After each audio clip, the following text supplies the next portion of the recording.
Sobre todo un saludo muy especial a toda la teleaudiencia de Frente a Frente. Gracias por acompañarnos esta mañana, señor. Hemos estado leyendo, bueno, los informes, las acciones que ha tenido, las publicaciones que ha tenido antes y previo a estar en este instante con nosotros en Televisión Nacional. Y se habla mucho de investigaciones, constataciones in situ, lo que se ha hecho con empresas de seguridad y de construcción. Antes de ir al detalle de cuántas han sido analizadas, investigadas, sancionadas, cómo ha iniciado todo esto y cómo pueden iniciarse nuevos procesos, porque podría haber otros rubros en los que también existieran situaciones similares. Y es más, vamos a continuar en otros rubros. Nos queda pendiente el tema de limpieza, el tema de las cadenas restauranteras, las propinas que entregan a los meseros y a los trabajadores ahí, que de repente una parte de la propina se queda a la parte empleador y la otra se la distribuye. Todos esos sectores prácticamente van a seguir estos tres grandes segmentos que eran como los más críticos.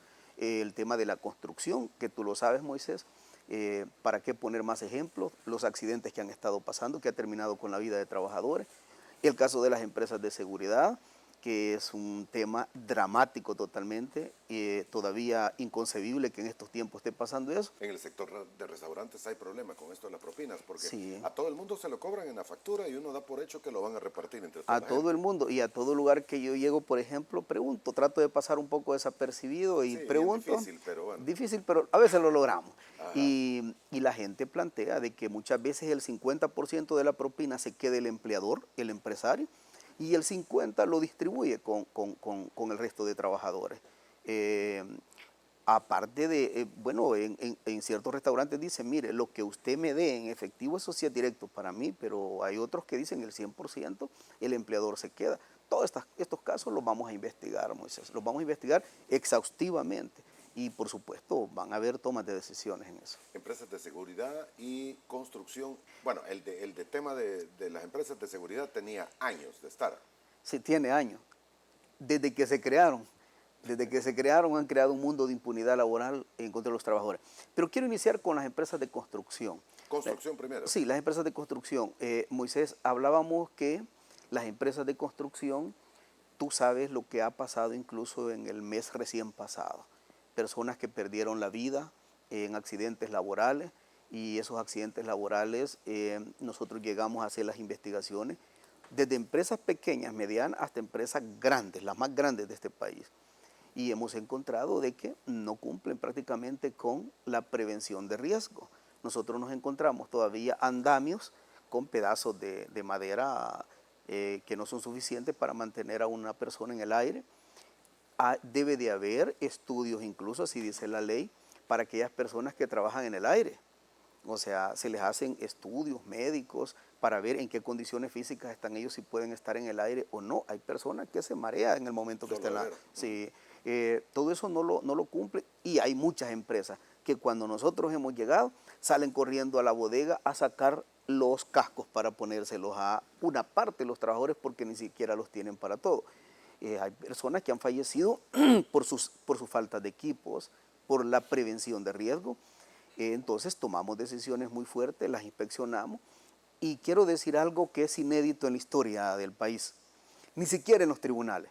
En los tribunales a veces la gente cuando ha demandado ha llegado a ganar un 25%, un 30% de lo solicitado. Por primera vez en la historia, sin necesidad de recurrir a juzgados laborales ni a instancias del órgano judicial, hemos logrado en una homologación y en una negociación el Ministerio de Trabajo indemnizaciones para las familias de $50,000 por el fallecimiento. Y ojalá, yo quiero dejar esto como un precedente administrativo al interior del Ministerio de Trabajo, que una muerte accidental imputable al empleador que termine con la vida de un trabajador, indistintamente cuál sea el rubro, ese debe de ser el precedente que debemos de sentar en el país. Y ya se sentó, me dice usted. Ya lo sentamos. Puedo decir que todas las empresas que terminaron con la vida de trabajadores, hemos negociado eso. De ahí hubieron 2 niños que se intoxicaron incluso en una finca, y el empleador llegó a ofrecer $200. Ellos, gracias a Dios, se movieron a tiempo, la unidad de salud respondió de inmediato y no perdieron la vida, Pero con eso llegaron a querer indemnizar con $200. Todavía la vida de los trabajadores lo siguen viendo como un instrumento desechable. Hoy tú perdés la vida y mañana ya tengo una persona recontratada. ¿Cómo funcionaba esto? En las mismas empresas de construcción. Hoy fallece una persona, hoy tiene un accidente laboral una persona que termina con la vida y ya mañana está contratada otra persona. Le daban $200 para la velación y le daban $300 para el féretro para que lo comprara. $500. Cuando yo llegué a este Ministerio de Trabajo, $500 costaba la vida de un trabajador con su indemnización que le daban a la familia. Y la familia tendría que sentirse bien porque $200 para la velación, para comprar el pan y el café, y $300 para comprar el féretro. Eso era lo que anteriormente llegaba. Cuando yo llegué ahí por el segundo mes, tercer mes, fueron los primeros accidentes de unas plumas que se desplomaron y esa fue la retórica que llegaron a dar los empleadores y ese fue lo que llegaron a decir los trabajadores, las familias de los trabajadores dijeron, no, es que acá hay accidentes a cada momento y termina la vida, pero lo que hacen, ministro, es que nos dan $200 más 300, 500 cuesta la vida de nuestros seres queridos. Y ves ahí madres, ves ahí hijos que quedan prácticamente en la orfandad. La noticia sale 24 horas en este país, porque es dinámico. Y después la familia se quedó sin ningún sustento.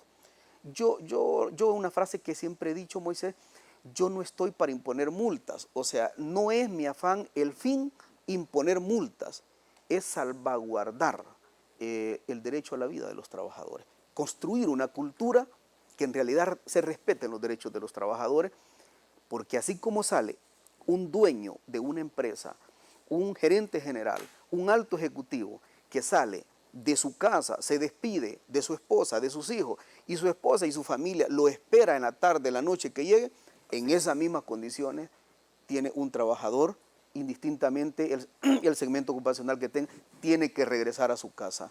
Y es el ancla del desarrollo de esa familia. Por eso es que mi interés no es coercitivo, no es llegar a multar, no es llegar solo a sancionar, es construir una cultura donde respeten los derechos elementales de la clase trabajadora. Va a sonar bien materialista, pero antes era 200 y 300. ¿Cómo se ha logrado establecer lo que podría ser hoy el precio de una vida por un accidente laboral? Nosotros creemos que ni siquiera 1 millón, 2 millones, 3 millones, 20 millones. No se puede calcular. No calcula. Pero lo que sí es cierto es que nosotros hemos creado un precedente en el Ministerio de Trabajo para que un empleador sienta que es más barato en términos de costos para ellos, porque así lo ven materialmente, que es mucho más barato cumplir con todas las recomendaciones de la seguridad y protección de los trabajadores que pagar una indemnización. Esa es la idea de nosotros. La vida no tiene precio, un niño o una niña que queda sin padre, sin madre, eso es algo que no tiene precio. Pero hemos tratado de garantizar de que sientan que es mucho más cómodo en términos económicos, mucho más factible, invertir en la seguridad y la protección de los trabajadores que pagar esto.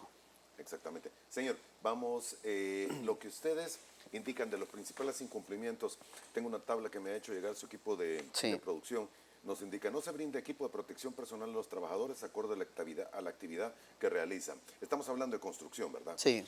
Equipos de trabajo en mal estado como andamios, escaleras, puntos de anclaje y maquinaria. Es lo que usted indicaba de andamios que tienen pedazos de madera que o están podridos o no aguantan. Cinturones a veces que un lazo podrido se ponen al trabajador y ese lazo es el que ocupan como cinturón de seguridad. No se ha conformado comités de seguridad y salud ocupacional. Exacto. ¿Debe de haberlo en las empresas o en los lugares donde están construyendo o en ambos? Es obligación siempre y cuando parte inicie una construcción debe de tener el equipo de seguridad, porque el equipo de seguridad ocupacional es el ente rector ahí en el lugar de poder garantizar la protección de los trabajadores. No se realizan exámenes médicos ocupacionales a los trabajadores. ¿A qué se refiere con esto de exámenes médicos ocupacionales? Lo que estaba diciendo, un trabajador, por ejemplo, para estar en el aire, se le hace un estudio del médico de la empresa. Que no sufra de vértigo, por ejemplo. Exacto, mareos. exacto. Hay personas que la suben inmediatamente y esa persona incluso se han caído antes de amarrarse, incluso, de sujetarse. Ok. No se brindan capacitaciones sobre los riesgos ocupacionales. Debe de darse esto. Debe de haber una formación continua a los trabajadores, especialmente que están en lugares de riesgo, de estarlos capacitando de forma permanente. Hay una empresa construyendo un edificio, un apartamento, una casa, deben de tener botiquín de primeros auxilios, como se menciona. Todo eso no lo digo yo, lo dice la ley de protección y seguridad ocupacional que este país rige. Muy bien. Empresas infraccionadas por incumplimiento. Hay un número ya, ¿verdad? Sí, sí. De construcción. Sí, empresas de construcción infraccionadas.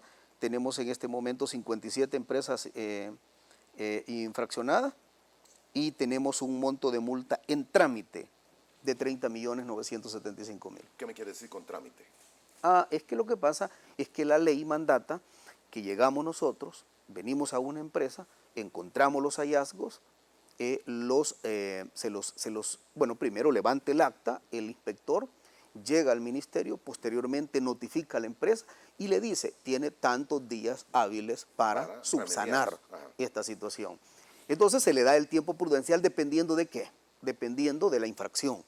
Ese es el tiempo prudencial que se le da. Para uno se le pueden dar 3 días, para otro 5 días, para otro 20 días, para otro un mes, dependiendo del hallazgo encontrado. Si es un hallazgo que tiene que ver con modificación de infraestructura, se le da el tiempo establecido. Pero si es el hallazgo de dónde tiene que tener puesto el botiquín o el sofocador de incendio y está mal ubicado en un lugar, pues se le dice, mire, tiene 1 día, 2 días para hacerlo, dependiendo de la magnitud. Esta parte con las empresas de construcción está en ese proceso todavía, Moisés, que es el proceso de hallazgo. Ahora, si ellos subsanan todos estos hallazgos, no van a pagar ni un 5 partido por la mitad del Estado. Si ellos no subsanan estos hallazgos, van a pagar cerca de 31 millones al Estado salvadoreño en concepto de multa. Y que conste, hemos puesto la mínima, porque en tema de seguridad ocupacional dice que será entre 14 y 18 salarios mínimos. Nosotros exactamente hemos puesto la mínima, 14 salarios mínimos.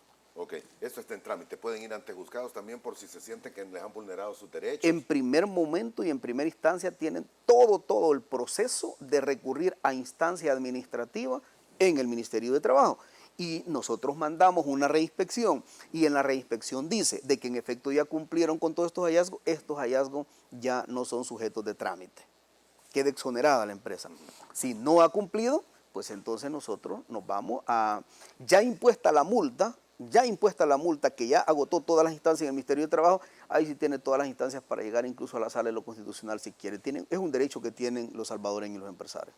Bien, de 58 empresas de construcción inspeccionadas, 57 tuvieron incumplimiento. Sí, 99% de las empresas en este país no cumplen con las normas de seguridad ocupacional y fundamentalmente la protección de los trabajadores. Empresas de construcción, que es un riesgo inminente que existe ahí, 99% no cumplen.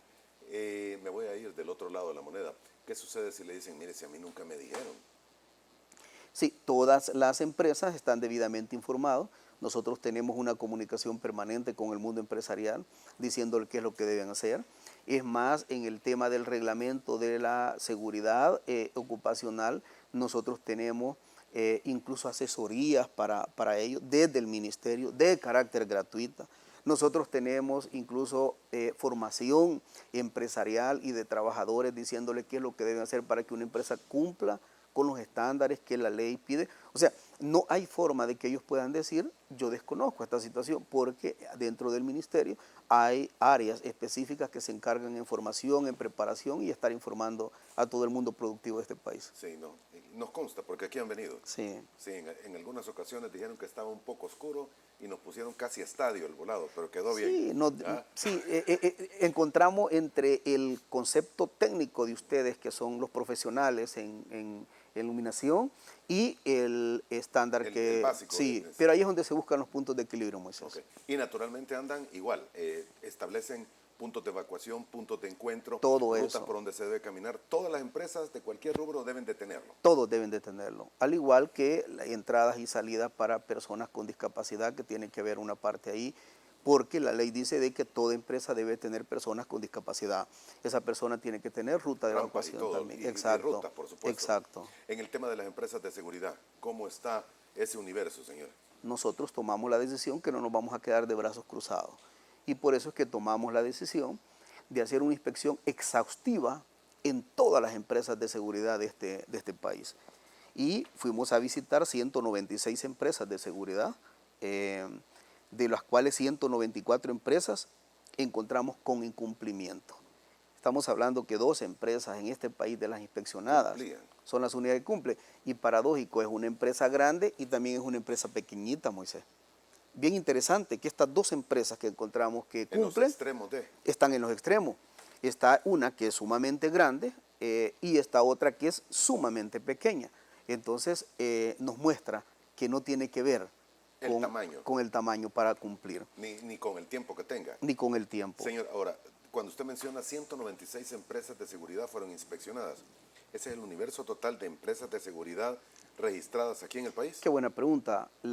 ¿Quién es el ente rector de emitir los permisos de estas empresas de seguridad? Es la Policía Nacional Civil. Nosotros le pedimos el informe a la policía y la policía nos mandó el informe de todo el universo global. Hay más de 240 empresas registradas, pero hay unas que ya están inactivas. Y de esas hay aproximadamente 204 que nosotros hemos identificado activas. De esas 204 hemos inspeccionado 196. Okay. Y de esas 196, 194 no cumplen y paradójicamente hay 2 empresas que cumplen, repito, una grande y una pequeña, y el 99% de las empresas de este sector prácticamente están incumpliendo las normas laborales. ¿La multa que se han establecido? Porque ya hay monto y no sé si está en trámite o ya es final. Sí, este tema es bien complicado porque de repente contratan a un trabajador de seguridad y esa persona ni siquiera tiene acceso a los servicios básicos como un área donde puede hacer sus necesidades fisiológicas. Estas personas muchas veces las dejan en la parte de afuera, incluso de los establecimientos comerciales o cualquier empresa, cierra, baja la cortina y esa persona queda en el lado de la calle con su arma, expuesto a cualquier situación y aún más sin tener acceso a sus necesidades fisiológicas, aparte de un montón de abusos que les descuentan muchos de ellos su equipo, armas, aparte de que les descuentan sus uniformes y no solo eso, los hacen trabajar jornadas extenuantes que pasan más de 72 horas. Y si todavía el guardia que le corresponde trabajar las otras 72 horas, a esa persona lo obligan a trabajar prácticamente toda la semana. Corrido, Moisés, 24 horas al día. No pagan horas extras, no pagan el recargo del 25% de nocturnidad. Hay un total abuso. Un día de estos subí un tuit y estaba reflexionando. Acabamos de celebrar los 184, 186 años de el 1 de mayo de los héroes y mártires de Chicago, cuyo eje transversal de esa fecha del planeta se conmemora que héroes de Chicago ofrendaron su vida por las 8 horas. ¿Hace cuánto? En 1800 y fracciones, hace 180 años, Moisés. Y nosotros salimos a conmemorar el 1 de mayo. No deja de ser hipócrita una sociedad conmemorando 8 horas laborales y por otro lado teniendo personas esclavizadas acá, trabajando 72 horas corridas, sin ninguna remuneración adicional y aún más, teniéndolos trabajar a veces 6, 7 días consecutivos sin descanso. Sí, entonces, es inhumano. No podemos ser tampoco actores políticos de doble moral. O somos o no somos. Entonces, si nosotros nos unimos, yo he participado en las marchas de los 1 de mayo, participé como sindicalista y esta última vez participé como ministro de Trabajo. Entonces, si conmemoramos el eje transversal del sacrificio de la clase obrera y trabajadora del mundo entero, que culminó con un logro de 8 horas a cambio de vidas de trabajadores, no es justo que acá, en mi calidad de ministro, esté permitiendo de que hayan empresas actuando hace más de 200 años de esclavitud que tenía. No lo podemos permitir. Así que acá solo tienen 2 opciones las empresas de seguridad. Van a seguir cancelando 5 millones de multas de forma permanente, porque los vamos a estar multando si no cumplen, o de inmediato tienen que corregir. No tienen opción, tienen que corregir. Y aquellas instituciones públicas que contraten estas empresas de seguridad y permitan estos horarios y estén violando los derechos laborales en este marco, subsidiariamente también tendrán responsabilidad administrativa.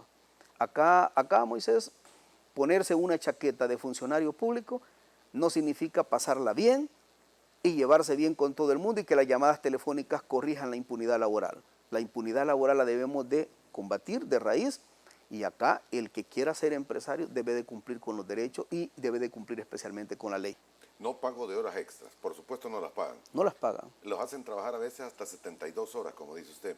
No hay recargo por nocturnidad, No hay. incumplimiento de horarios, no tienen lugares donde su necesidad fisiológica, porque eso lo hemos visto en muchas partes. Y además les descuentan, ¿los uniformes tendrían que entregarlos a la empresa?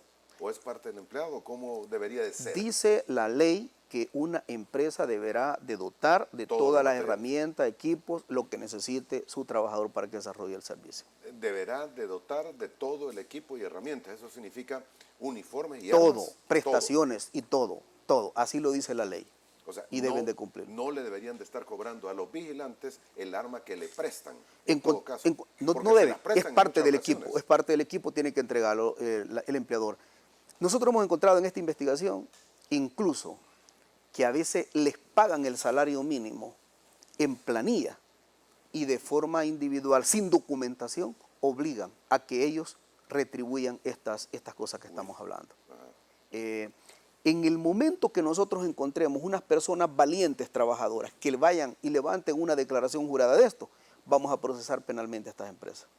Porque les entregan a veces el salario, le pagan el salario mínimo exacto, menos los descuentos de retenciones de ley. Y por aparte los convocan administrativamente para que regresen dinero en efectivo de su salario para los equipos y para las cosas que estamos diciendo. Y bajo la amenaza si querés seguir trabajando. Así que juegan y chantajean con el hambre y con la necesidad de nuestra gente. Y eso no se vale.